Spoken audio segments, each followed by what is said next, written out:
Okay, I just want to talk to you about the reasons for attachment. There's several reasons that we attach. The first reason is, if I hit him and he starts to move away from me and there is going to be a need to continue, or even if he's going to fall, I ideally want to get a hold of him. Primary reason I want to get a hold of him is if I need to continue. This is close quarter combat. I need to keep him at close quarters so I can finish it quickly. I do not want to hit him, he staggers back, creates 3 feet, shakes it off and now puts up his dukes, because now we're in a fight. Understand what a preemptive blitzkrieg dynamic is. It's the clinical removal of a threat. It's not a tooth and nail fight. A tooth and nail fight is when this fucker's beating on you, you're covering up and you've got to fight back to gain inertia to overcome his power. That's a fight, that's a tooth and nail struggle. Whereas if I bang him out and he's out before he even knew he was in a fight, that's a clinical removal of a threat, as is a blitzkrieg, as long as I don't pause and I continue. So the reality is, I'm not going to attach to an arm that's being held up as we've just practiced. I'm going to hit him and then grab him. If I grab him, I'm likely to grab a garment, but I could also grab the contour of his neck where it meets his shoulder.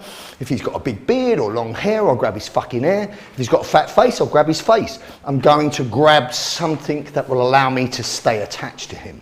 That could be with one arm coming out this way, it could be with my arms coming this way, or it could be from some kind of clinch or tie up position.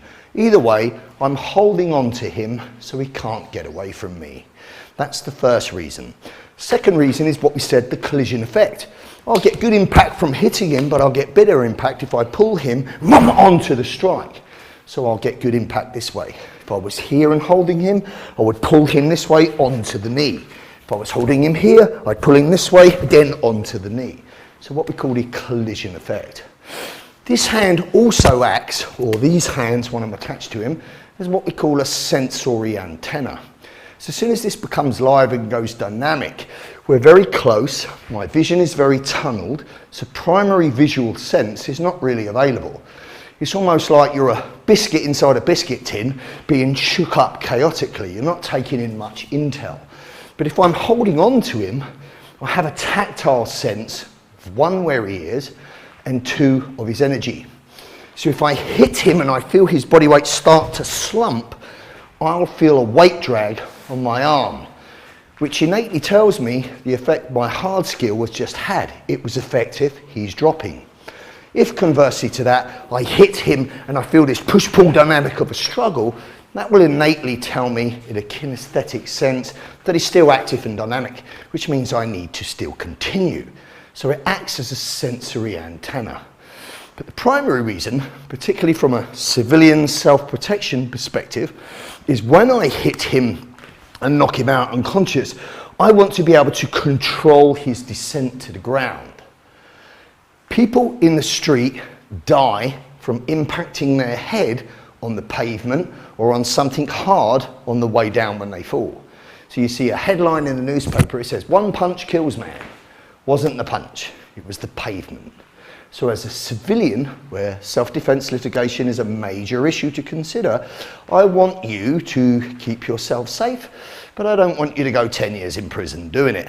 So the idea of attaching to the subject to control his descent, or at least take some of the impetus out of the power of his fall so he doesn't impact as hard as he would, is a very logical, sensible thing to do. The thing you need to understand is everything has a beginning, a middle and an end. And the post-event of a fight situation are the consequences.